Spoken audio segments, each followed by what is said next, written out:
All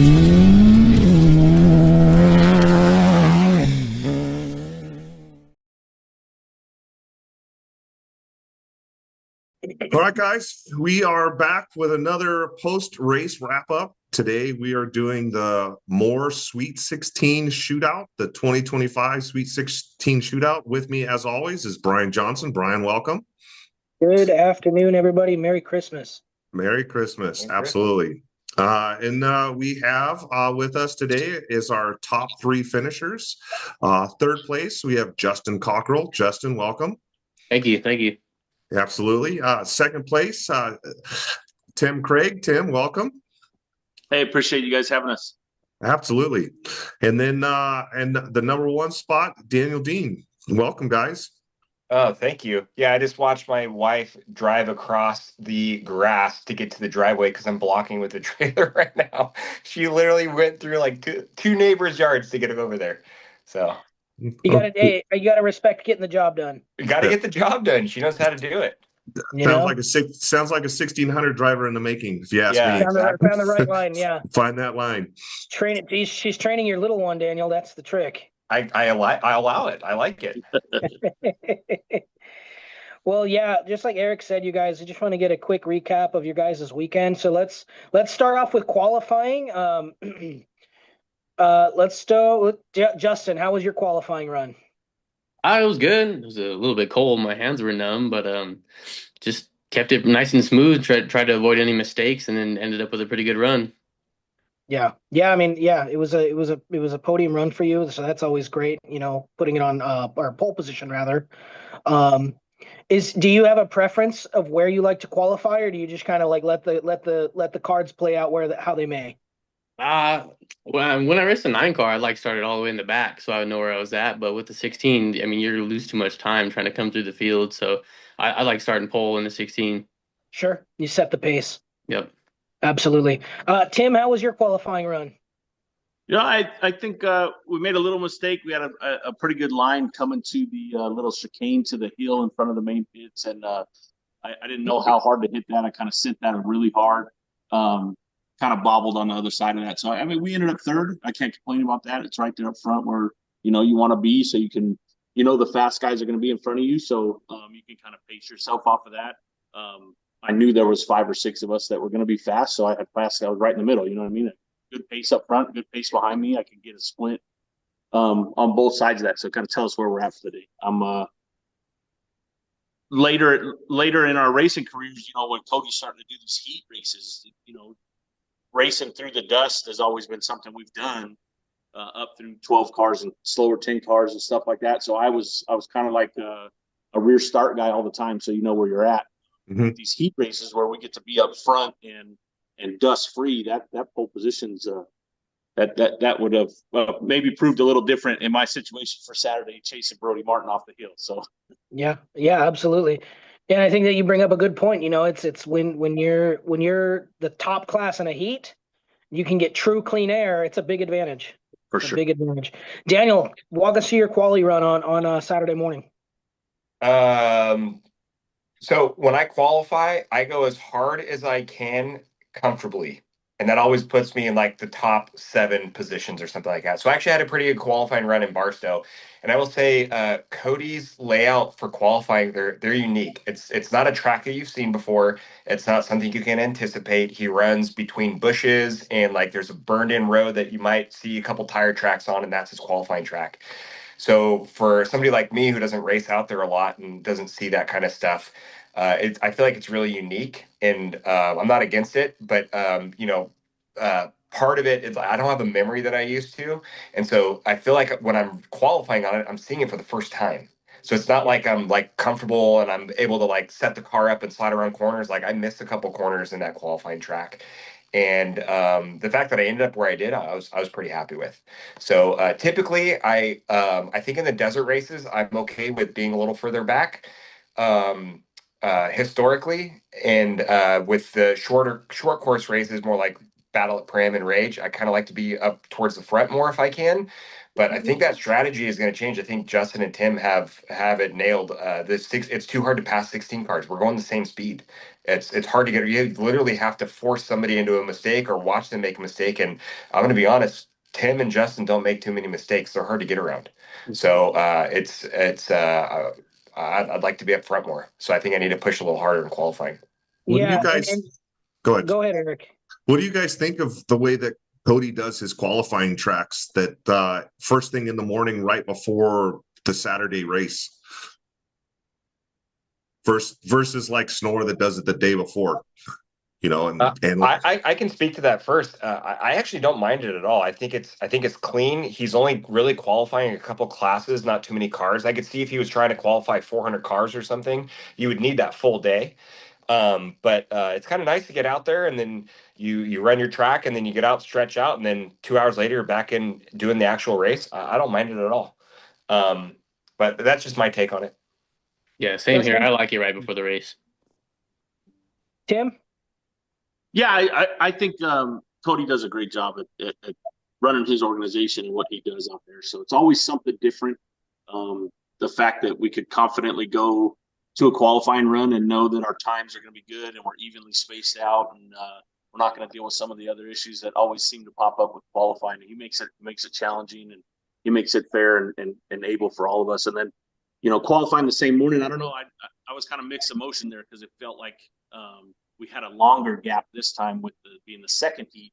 So the adrenaline got going, and then I kind of came down off of that. And then you're like, okay, let me strap back in and get going again. So that was kind of a little different for me. But no, I still like the format for sure. One of the things Daniel mentioned is he treats a desert race different than he treats like a Rage or Battle at Prim. Just real quickly from each of you, did you guys see this as more of a traditional style desert race, or did you guys go into it thinking this is a Battle at Prim or a Rage style sprint? That's what it seemed like more to me, more of just a full sprint, short heat. Yeah. Tim? Yeah, so definitely a sprint race. Anything around 100, 150 miles. Not that Barstow's not rough. Let me get that cleared first. It definitely beat the hell out of us in the short amount of time. But you talk a more traditional 200, 300 miler. This is a sprint race through and through, and maybe not your Battle at Prim or your Rage, but maybe not quite a good solid desert race. But I went into it knowing that the pace we were going to come out of the box swinging was going to be really fast, and I kind of was anticipating not having that pace right at the beginning. Being I hadn't been in the car in a year, and I thought, man, it's going to be hard to keep up with these guys. Coming with no seat time. So, and it proved so. I mean, we came out of the box swinging Justin on day one with that pace he set, and then both of them guys on day two, like that was impressive. It took me a while to settle in to try to get to that pace. Yeah, absolutely. Daniel, thoughts on if this was a more, in your eyes, more traditional desert, or was this still a sprint in your eyes? I haven't done too many desert races out there. Other than when I was riding with Cole. So it's been a few years since I've been in the driver's seat doing that. It definitely felt like a sprint, but you can't take away from the terrain. The terrain doesn't allow for a sprint. You can't make mistakes like that. The races that I'm used to doing, you can keep your foot in it on almost everything. And some stuff you got to kind of like check up, like moon bumps, stuff like that out in Rage. But like there's some G outs. If you don't pre-run out there, you're going to get in trouble. And so to me, that's not real traditional for like a sprint style race. That's more desert style. So, the guys who know the desert out there a little better have, I would say, a little bit of an advantage knowing, the terrain out there. And even if they haven't been on that track, they kind of know what to expect, because you kind of know when like the mountain comes down and then there's a road on the other side, you kind of know what it's going to be. And it's just been a while since I've seen that stuff. But we were definitely going as hard as we could, so that felt like a sprint. But happy we were able to get a little bit of pre-running in to see those things, because it would have changed everything if I hadn't been able to know what gear to go through on those things. And you can get in trouble real quick if you're in just one gear. Eric, you want to talk to that at all? No, I don't. No, I'm good. Okay. Okay, good. But Daniel touched on something I do want to get into the limited pre-running that Cody had on versus some of the 2 or 3 weeks. But before we do that, Tim, I'd like for you to talk a little bit about the Sweet 16 shootout, the Craig Memorial, and what you guys do for this race. Yeah, so that was 10th annual, you know what I mean? My brother passed in 2015, and Cody kind of came to us that first year, and he was like, hey, I'd like to do something with you guys. Not really thinking it out, but just, hey, some type of memorial race, right? So that kind of transpired in 2015. We for the first couple of years, we kind of bounced it around, you know, because there was a lot of Barstow people that raced different classes, so we kind of bounced it from 16 to 10 to class 9. Just to kind of just run it in Barstow. We didn't know what our race schedule was going to be like. We didn't know if we would have a car. We didn't know any of that. So we just wanted to make sure that we could constantly have some kind of race every year that we put it on. And then it was the night race. That was kind of my brother's race. You know what I mean? So the night race was always something that Cody put the 1600 shootout, and it got too expensive for him, right? BLM started charging him like 2 days worth of permits and extra rangers out there, and he's like, look, man, I'm not making no money, like, what are we going to do? And I'm like, well, whatever you want to do, I'm with. And that kind of moved it to Lucerne, which is not our home track, which is not there, but it was still like we had some of the biggest 1600 car counts in the last 5 years. I mean, I think one of those races he was paying like $45,000 with the help of Hardin and the money we put up and Weddle and Pro-Am and all that. So I mean, traditional desert racing, man, that just was awesome to see at my brother's memorial, and the work that Cody does. I have, I don't know if you can see it, but I told my boy Tanner, I want to be able to showcase the stuff that Cody does. I'm not sitting here like to brag or anything, right? I want to point this stuff out because the amount of work he puts in for us as a race promoter is unbelievable. Like just the details on his trophies and the time he spent. And ironically, he felt really bad. I think just because I was so beat up at the end of the race, he gave me a fast lap award also because I missed it by 1 second, missed the first place by 4 seconds. So he felt bad enough and pitied me that he gave me a fast lap award too. But I just want to, I mean, that's the kind of guy Cody is. You know what I mean? He's for the racers. The amount of effort he puts in is unbelievable. I don't know how he does it. Plus with 5 kids, and it's unbelievable. So I can't thank him enough for allowing this to be a part of his organization, and tribute to my brother and for my family. We're so thankful for that. Yeah, absolutely. So as Brian and I, you know, racers, and we're thankful to be able to be a part of that with you and as a memorial for your brother. And it means a lot to all the racers to be able to give back to that as well. It's huge. It's huge because the off-road community is like nothing else, right? So when we get together, there's no bad blood or nothing like that. It just always seems like it's a good weekend, no matter what. We're out there helping each other, and same class, different class. I mean, it didn't matter. You know what I mean? So it's always a good weekend, no matter what. I mean, it's always nice to podium, and then even nicer to win. But it's always a better weekend when you're in the desert with the off-road community. Yeah, I couldn't agree more. But I just wanted to extend a thank you for you and what your family does for the memorial and the Sweet 16 shootout. It's awesome to be a part of it. Absolutely, yeah. So Daniel talked a little bit about pre-running. This is one of the first times, and you, Justin and Tim, probably could answer more than Daniel and I. Limited pre-running. We had 1 day open really for pre-running. So is that a benefit? Does that level the playing field, especially, you know, coming into this is your guys' backyard? Justin, Tim, either. I mean, either way, I mean, it's close to my house. I'm going to go get my laps in no matter how much time I have. So, yeah, I think it's one of those things. You guys definitely, I mean, Daniel touched on it briefly, but we are literally going in your guys' backyard. I think both of you could probably open your shop doors and you're on the race course just about, you know, and there's definitely an advantage to be had there. I mean, Tim, you know, I remember you coached me up about, 10, 12 years ago. Hey, you were doing good out there. You know, there's a line off to the right that you may want to check out. And I actually had to go back out there on another weekend and go take a peek. And, well, son of a gun, he's right. Look at that. And it's like, you know, but it's funny. You Barstow guys, you I think every pucker bush, every hole, every G out, every rock out there. It's I it's definitely, yeah. Go ahead. Yeah, it's changing, right? It's something that 10 years ago we would go out like the weekend before, being if it was a Barstow race, we'd hit it a couple times during the week. I think I've told anybody that I've talked about pre-run anymore, there are so many people that come to a race now that have side by sides. The course literally changes 3 times on Friday. Good. So I don't even go pre-run until Friday anymore.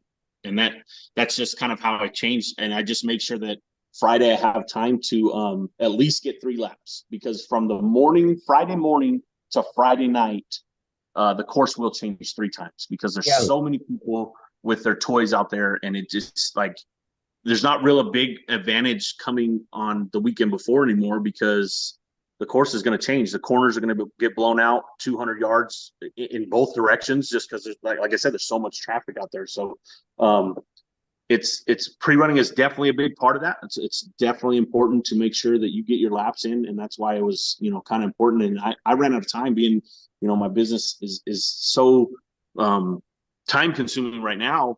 I didn't even get around Sunday's loop until after the race Saturday. I did 2 more laps after the heat Saturday while the big cars were running.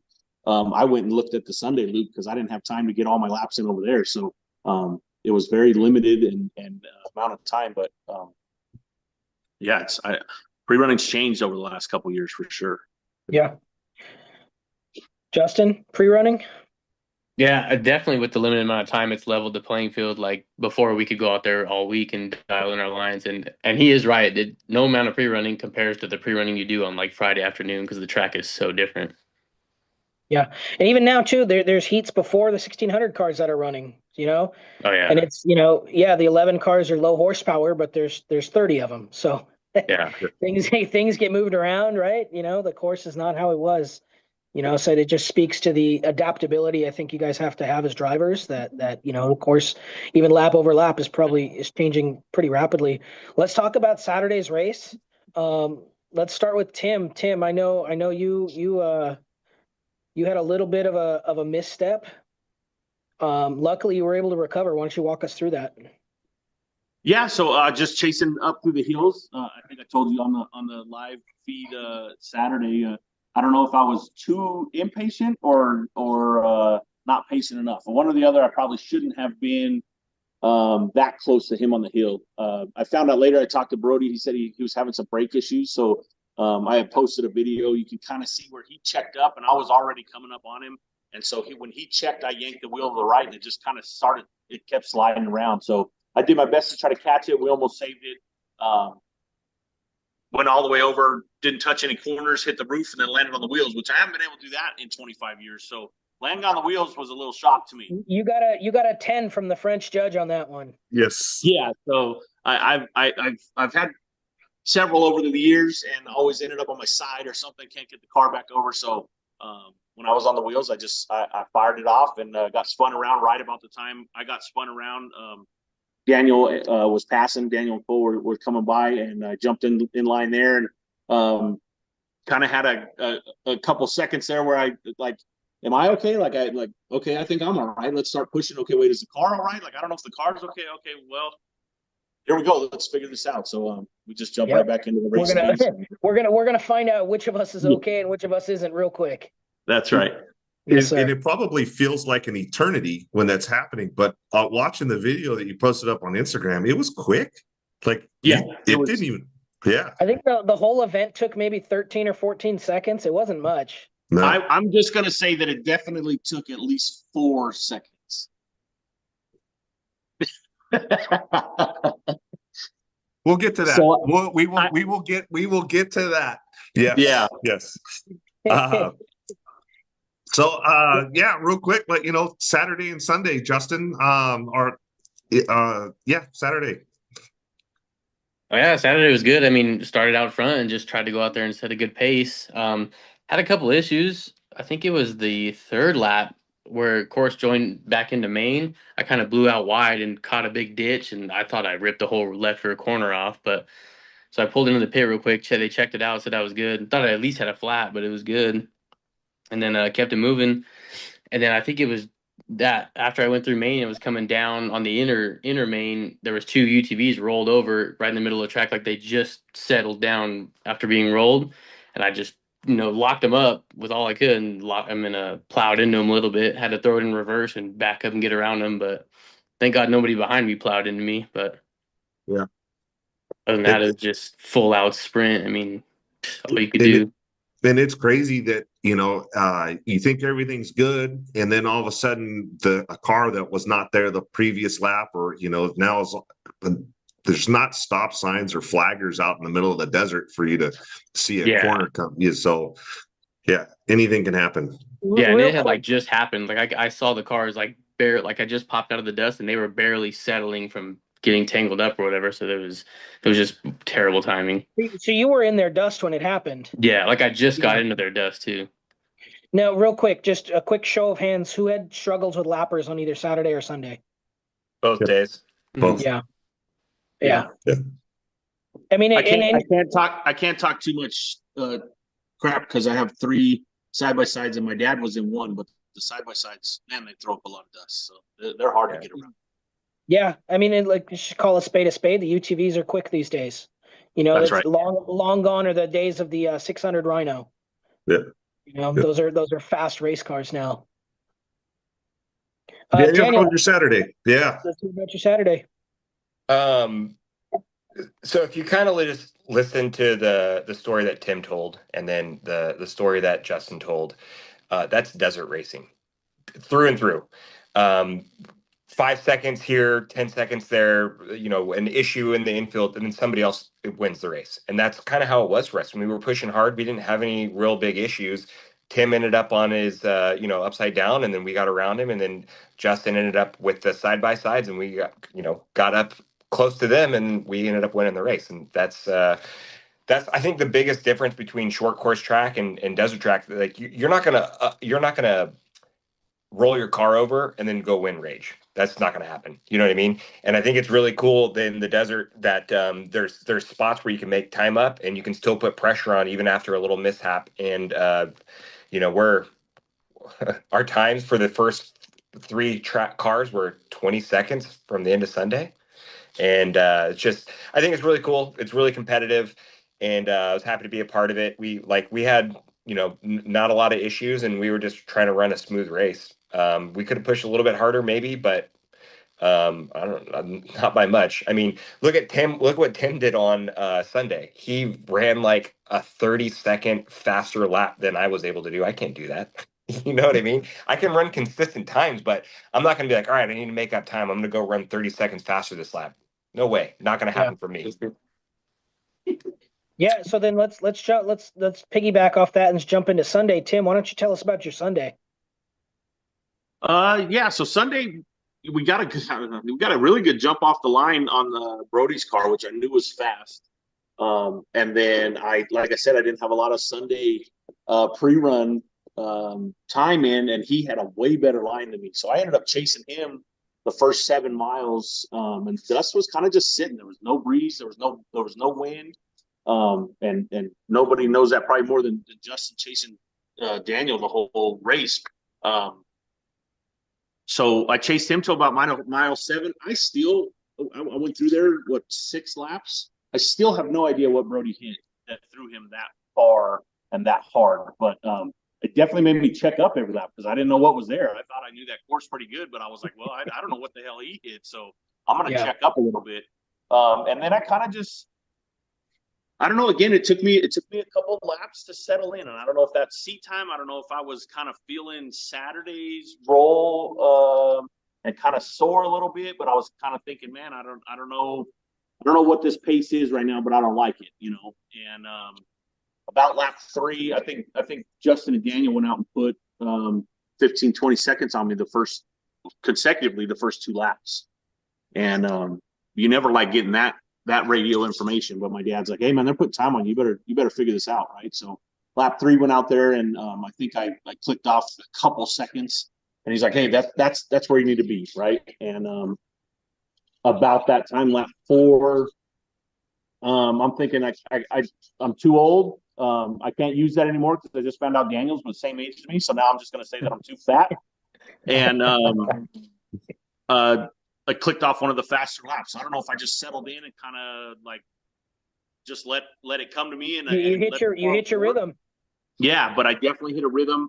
It was kind of a dust-free lap for me on that one. So I come in and they were like, "Hey, dude, you just put down a burner right now. So like keep pushing." So then the last lap was absolutely insane. Running up through all the traffic, the UTVs that Daniel was passing, and then they jump in front of Justin, and then Justin would pass, and then they jump back on the track, and we're all trying to get around them. But I know I can now see Justin's lights, and I'm now it's pure adrenaline, right? I'm dead, my body hurts, the car's going away, and all I can see is his lights, and I'm like, I'm gonna catch this guy. Like I know we're making up time. I don't know where we're at for the weekend, but I'm gonna try to win today for sure. And we have the car and we have the pace to do it. So that was the drive on that last lap, and it was absolutely insane. It was a burner of a lap. Yeah, absolutely. And so I'm watching, and I honestly kind of failed as a spotter. I thought there was a little bit more time gap between how Cody started the splits. I was thinking 15 seconds. So I was like, oh, Tim's got to get around Daniel, and then he's got to put 15 seconds on him. Daniel, he's got it. No, they were 30 seconds apart. So at the end, I didn't know that. I didn't know that in the car. It's the same thought, right? Like I was like, okay, so I know my gap to Justin from day one was 9 seconds. If I finish on his bumper, I got him for the weekend, right? So I had no idea it was a 30-second gap. And then I get to the finish, and my whole crew is just going nuts because they're like, no, it's 30 seconds. And I'm like, what? No, it's 15-second gaps. And no, 30-second gap. So that sucked it up because it was a 30-second gap from me to Daniel on Saturday. So, it's been a long time. We've been doing racing a long time. And I was telling my dad the other day, I haven't seen our group of Camp Pit family that excited about a race in a long time. So that was really awesome to come in to finish and see all that. Yeah, it was a great push on Sunday for sure. Justin, I know we've kind of touched it on already. It sounds like you were fighting dust most of Sunday. Walk us through your race. Yeah, I don't even remember what the course looks like. I was just in dust the entire time, so I couldn't even tell you where it went. But I was good. I mean, Sunday was pretty uneventful. It was just, like I said, fighting through dust, trying to hit my lines, and trying to get through UTVs. I mean, I hit 4 or 5 of them just because they were in my line, obviously, and would not move over. So that was tough. But just tried to find a good rhythm all day, and we did what we could. Any kind of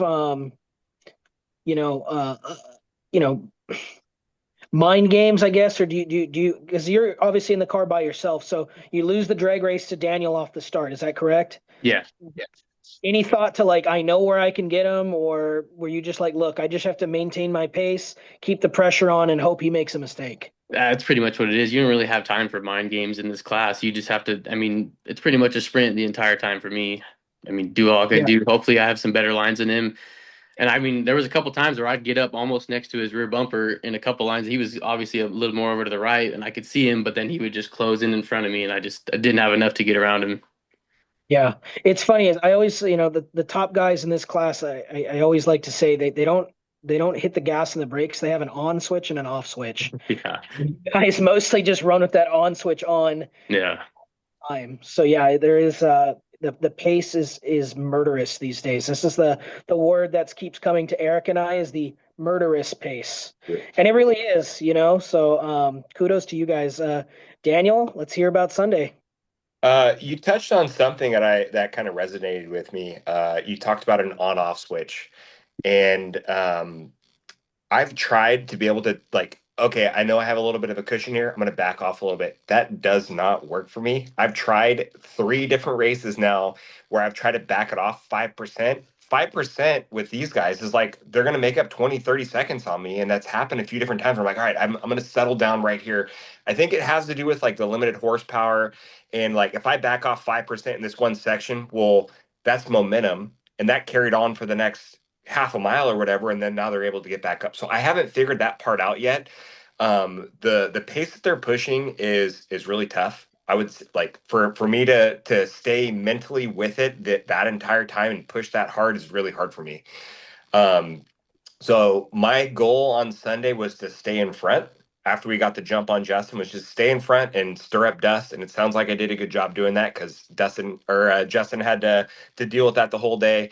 But yeah, we had a clean air, clean run, and then we started catching some lap traffic on the 16s, and I had to jump out in the bushes twice on Sunday and once on Saturday, and I'm surprised I didn't get a flat tire.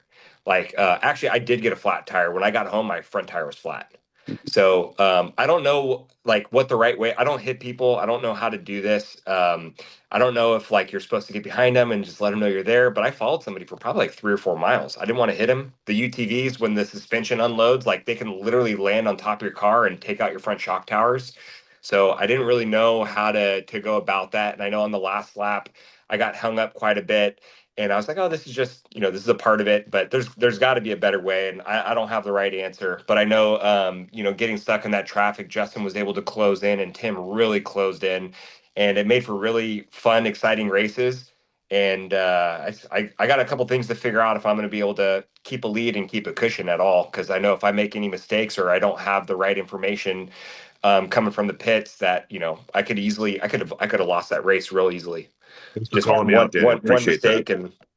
and Thanks for calling me out. oh, Appreciate that. you're too busy doing your Instagram stuff. It's what the people want, Daniel. Yeah, keep doing it. Give the people what the people want. No, we had a good run. I have no complaints. It was a fun weekend.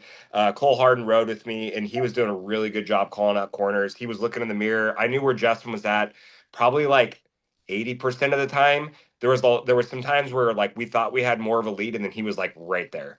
And that happened to us when Justin got around us on the last lap. We had no idea it was right there. Like we thought we had more of a cushion. I should have known because we got hung up by the UTV so long. I should have known he was just like hooked onto my bumper. I didn't think about it. I just got lucky that he let me by too, because he almost jumped out in front of me after you went by, but he like jumped out and then swerved back out and let me by. So that guy reached out to me afterwards and said he was sorry. Yeah, I'm gonna reach out to him and tell him thanks. Yeah, it's a testament to how competitive the class really is, right? When you look at getting hung up by a UTV is the difference maker, right? And like having to duck out into the bushes a couple times can make or break a race. I mean, Tim, you are one, call it a small mistake because you recovered so quickly away from probably winning this race. 4 seconds. 4 seconds. I mean, and when you think about that over the course of I think it added up to 130 miles. When you extrapolate that out, 4 seconds is, I mean, you miss one shift and you don't recover quickly. That's 4 seconds right there. Well, and I think we talked about this on the feed on Saturday. It wasn't too long ago when flat tires were the deal breaker, right? Like it's a 2-3 minute downtime. You're finishing these races. We're talking about a blown corner,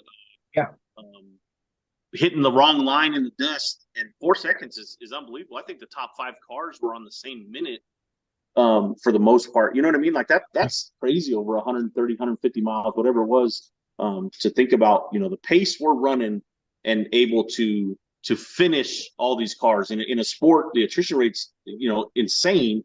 And this sport is known for humbling and taking people out for the stupidest things. But Tim, thanks for bringing that up. Is because I think the assumption for a long time was that everybody survives Battle at Prim and Rage because there's not a lot of bumps there. It's not too rough. No one could ever run this pace in Barstow, and this has been rhetoric for myself included, and a lot of guys in 1600 for a very long time. Is you can't run that kind of a pace in Barstow.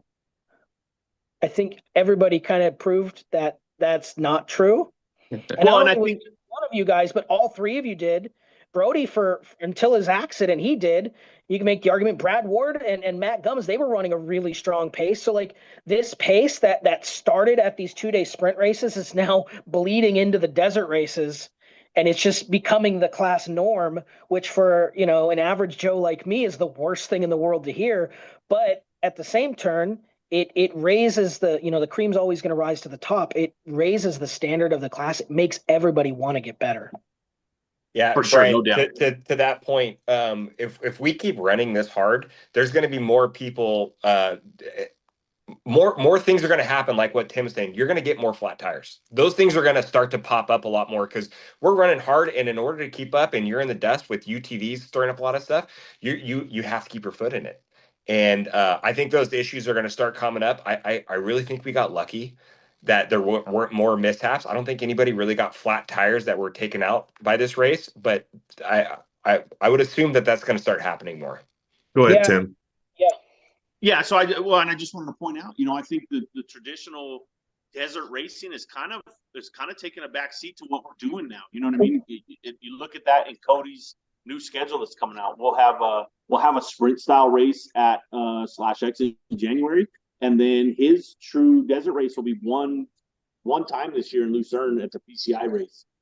Everything else is going to be 2 Glen Helen races and the Laughlin race with Legacy. So I think from a fan base and all your family and bidders, everybody loves this format. I think from the racers' standpoint, I don't like it. I don't want sprint races. I want long desert races. I want 400 miles. Bring it back because I don't do good at sprint races. So I get better as the day goes on. I think I showed that. I ran faster laps later in the day. So, but this I actually like a big desert format like that as well, Tim, but just not 14-mile loops. Give me a 60-mile loop. Let's get on a 60-mile loop. And give me a 60-mile loop and we can talk. But I just know, talking to Cody, like for the 1600 shootout, if he lays a 60-mile course out, we get like a 10-car count. It's crazy. So that traditional desert racing and trying to get those cars there for big money and stuff like that, it's pointless because, at the end of the day, he's running a business. He's got to make money. So I totally understand where he's going with it. And it just seems like it's better for everybody involved, right? Because off-road racing, when you're sitting there waiting for your car to come by for 2 hours and at a time, it's hard for the pitters and the family and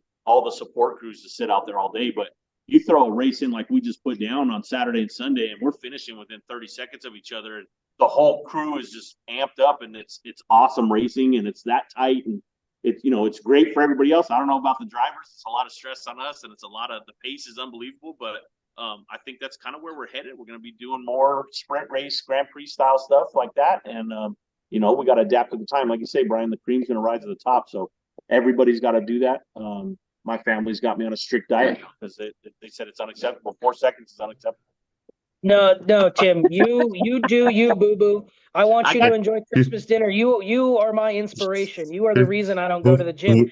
If you can do it, I can do it. I like that. I told Eric I got shirts for both of you guys. Yeah, I'm down, man. Pro 1600 will sponsor. I will wear that on every Pro 1600 broadcast moving forward. Yeah, Tim Craig is my inspiration. Absolutely. That's right. All right, guys. Let's go over sponsors, family, thank yous, and we'll wrap this thing up. Go ahead and Justin, why don't you start with us? Oh man, I'm gonna forget a bunch of people, but just everybody that comes out to pit for me, my buddy Josh, my parents, Mansfield Grading, Cooley Construction, Jeff Musgrave, Mike Danley, building an awesome transmission every time. Andy from Major, just Barstow Bragg, everybody. I mean, I appreciate them all, Tim? Yeah, so I got my first shout out to my dad, right? Like he crew chiefs this whole operation. I'm in his shop. He did a complete car revamp, so that's number one. Everything he's done for me over the last 25 years of racing is I'll never be able to thank him for that. And then Mike Meehan is absolutely just a phenomenal guy and a friend, a guy I call a friend, but as a support vendor for me with my engine and transmission, it's unbelievable. I'm wanting to call everybody out because I say Mike is the best, and I have an idea for that. We'll all weigh our cars pre-race, and we'll all be the same weight because I am the only 290 pound guy in the top, and that's got to say a lot about what Mike's putting together. You know what I mean? I outweigh Daniel and Cole by probably 20 pounds, and they're combined together. You know what I mean? So Mike Meehan is something that people need to know about, and I think I say that every chance I get because of what he does for me. The other kicker there, you guys check out my social media. I slammed 2 big rocks on these USA wheels that we get from B&R Buggy, Joey Curici down there. So huge shout out to him. And then lastly, I don't know if you guys will give me time, but at some point I'd like to kind of get a better close up of the big Happy Gilmore checks, the trophies that Cody does. I can't thank him enough for what he does for our family, for the memorial race, and the amount of time he puts in for us as racers. Before Daniel gets in there, Tim, you want to grab? Is that you're using your phone? Get your, I got my phone. Get your fast lap trophy. Go real quick. Yeah. So it's gonna be so he takes that's a UTV wheel from Raceline, and then Yeah, he I does don't like his that. own. For the 1600 stuff, you're putting a UTVA. That's almost sacrilege, bro. Yeah. Well, for us 1600 guys, that's the UTV wheel we want. That's the fast lap one, right? So, and I don't know, like we'll try to get a shot here. I was able to add to the Happy Gilmore checks. So that's that one on the end there. That's a lot of checks. But that's a lot of checks. That's just a lot of work. I don't know if this will catch the trophy case, but that's all Cody's hard work. Oh wow.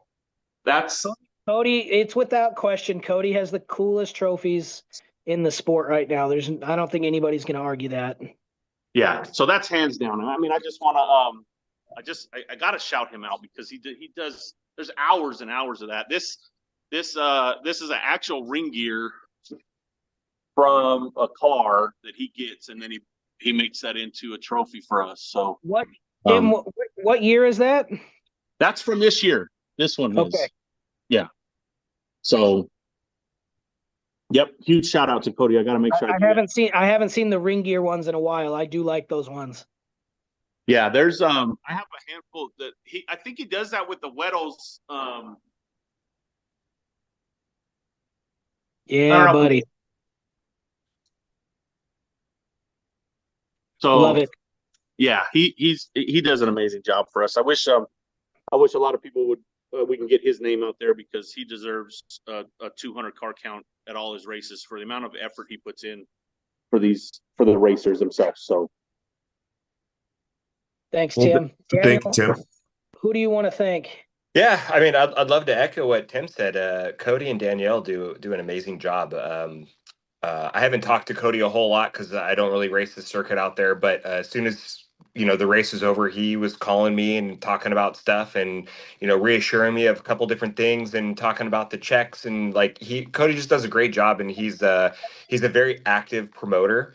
And his trophies are cool shit, man. He's got some cool stuff, and I got one of those Happy Gilmore checks, and I'm really stoked about that. And I at the awards ceremony, I said that I'm like, this is honestly the thing that I'm most excited about. To be excited about a piece of cardboard is kind of weird, but it's pretty cool, man. Those things, you stack those up and you get what Tim's got in his shop, and people look at that and they're gonna be like, holy cow, you got some cool stuff, and it takes a lot to get those. Those aren't given away; those are earned. And Tim's got a lot of them in his garage, and you can tell he's earned those. Yeah, I'd like to start by thanking my pit crew, Eric, my family, my parents, my wife Taylor, letting me do this. We had a grind. The last 2 months has been pretty wild getting ready for both of these races. I did the Barstow race and Rage at the River, and we turned our car around pretty quickly from Barstow to Rage. And it's cool to come out on top, but I know this was anybody's race. Anything could have happened, and it could have been Justin's race or Tim's race. So kudos to these guys, and thank you, Justin and Tim. I mean, I wasn't expecting that kind of a pace, and you guys made me a better driver. Honestly, that helped set me up to put pressure on Kurt Gear, because that's another driver that I really look up to, and I wouldn't have been able to put that kind of pressure on if it wasn't for what you guys did in the Barstow weekend. That was an insane pace, made me feel really comfortable in the car. I was able to do it the following weekend afterwards as well. Major performance, man, I can't say enough good things about Andy and his program. He's always innovating. He's always putting together a faster package, and he's testing and doing R&D all the time. And that goes for Mike Meehan as well, who's doing my transmission. To echo what Tim said, he's a good dude. That guy can set you up if you have any issues. Mike is willing to solve them. He's willing to give you the race support. He's got a great package. He's there for the racers. Him and his wife both. His wife drives my transmission down from Apple Valley down to Long Beach to give it to me. If I need it, she's like, all right, well, I'm gonna be down there anyways. I'll drop it off. And she just like grabs the transmission by herself and just like loads it in my truck. My wife met her last time and she just loaded it herself. So they're amazing. So yeah, I mean, ECP, Cryo Heat. I've got a bunch of other sponsors that I really couldn't do this without. STG really helped with the suspension tuning and getting my shock package where it's at. We got a little more work to do, but they've always been really helpful. Yeah, just family, friends, and the other racers. I really appreciate everybody, and you guys for hosting these post race interviews is a lot of fun, and I think it gives everybody a chance to kind of see what we go through. Like it's not all rainbows and butterflies over here. We're grinding, and Justin's got an amazing package, and as does Tim, and we're out there, and we're good friends. But when we're on the racetrack, we're going for it. And these guys make me a better driver, and I'm happy to be a part of it. I just want to echo everything that everybody's saying. I appreciate you guys coming out here and joining us on here. We do it for fun, like Daniel's saying, just to showcase, especially you guys that put in the hard work and to get out here and do what you guys do. So I want to say thank you, Brian, coming on here and doing this with us. I really appreciate it. And for all you guys who are watching, leave a share it, leave a like, leave a comment, let us know how we're doing. We're just doing this for fun and just want to say thank you. So thank you guys. Eric, thanks for having me as always. Absolutely, Brian. Thanks for hosting. Tim, Hey, Justin, Daniel. Hey, all you guys. I'll see you at Laughlin in April. In April, nice. I like that. Nice. Yep, sounds good. All right, guys. Well, you enjoy the rest of your Sunday. Merry Merry Christmas, Christmas, Happy everybody. New Year's.